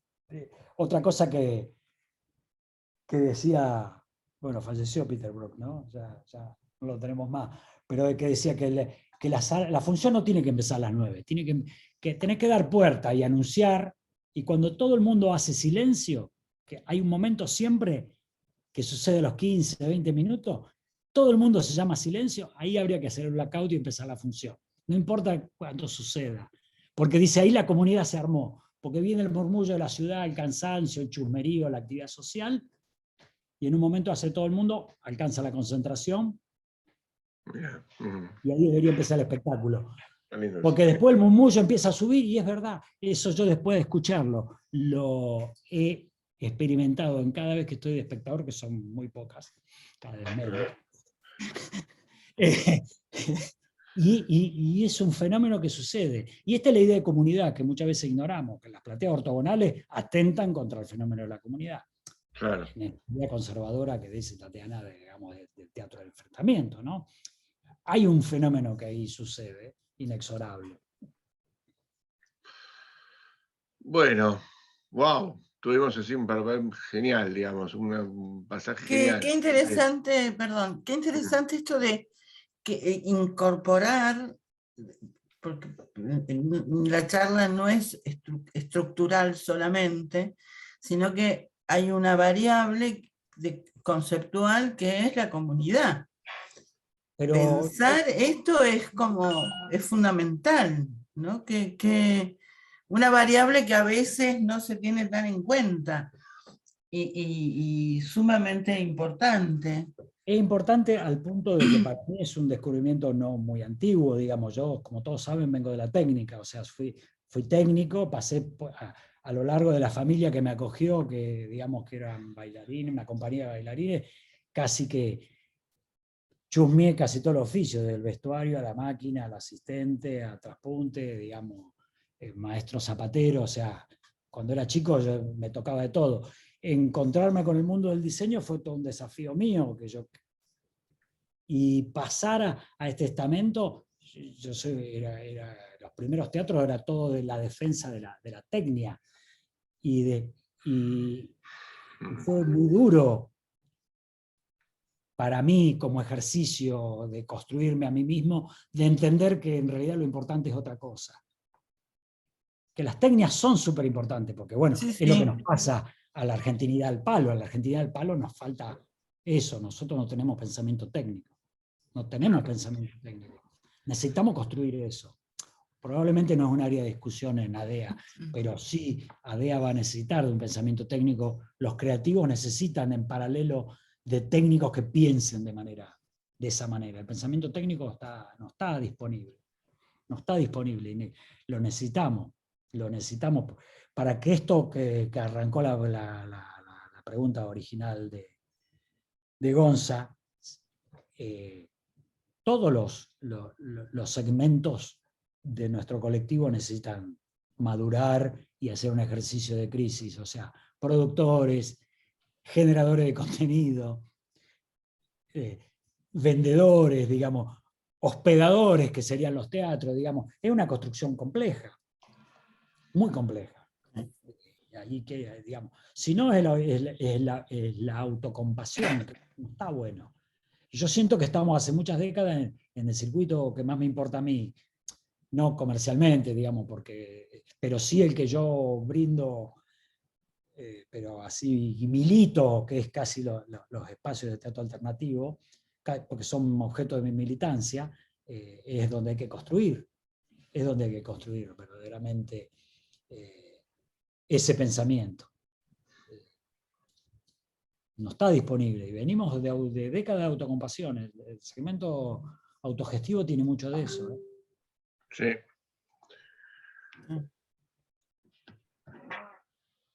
Bueno, ha sido, no sé, a ver, ¿alguien quiere preguntar alguna cosa más? En todos los clubes. No, además ha sido un éxito total. Ha venido un montón de gente. Ha sido, me parece que súper interesante. Ya estamos repasadísimos. Pero a la 21, amigo. Claro, o sea, la verdad que un placer. Más tiempo del pactado. Sí, sí, del pactado. Realmente muy piola todo. Sí, sí, Joaquín Verdes. Sí, después te paso por dónde está. Bueno, Marce, un placer. Hay un montón y cada tema me parece que habría hacia otra cosa y cada foto podemos analizarla y estar una charla con cada foto. Yo creo que esto hubiera Eso sido. no quería yo a regañadientes hacia ni son todos los teatros. No sé cuántos intervine a lo largo de mi vida, pero digo, no va por ahí la cosa tiene que ver, estamos en el contexto ADEA, no estamos en la Sociedad Central de Arquitectos. Claro. Por supuesto. A mí lo que me importa dentro del colectivo, y vos sabés, todos los que me conocen me saben que soy militante a full de ADEA, porque me importa ADEA, digamos, me importa esa construcción, con los matices regionales que tiene que tener ADEA, pero ADEA es nuestro objetivo. Tenemos que militar esto, si no, no hay manera. No, total. De puntero de barrio absoluto, ¿no? Total. Bueno, hay notas de agradecimiento del teatro a la sociedad. Bueno, sí, Nico, de alguna manera, a donde vamos, donde estamos buscando encontrarnos, ¿no?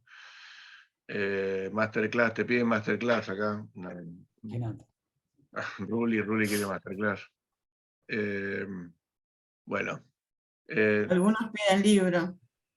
Libro de cuervo. Libro de cuervo tenés que hacer, ¿no? Tenés que pedirte. Me parece que más tenés que ahí hacer No hay bueno, tiempo. o quizás con ADEA tenemos que tratar de conseguir fondos para que de alguna manera te pueda No bancar un problema de un par de fondo, un años problema sin de trabajar. múltiples objetivos. Soy un tipo que no aprendí,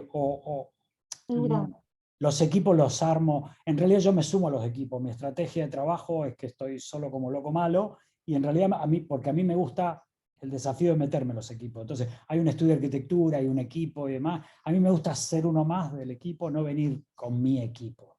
No me gusta esa idea.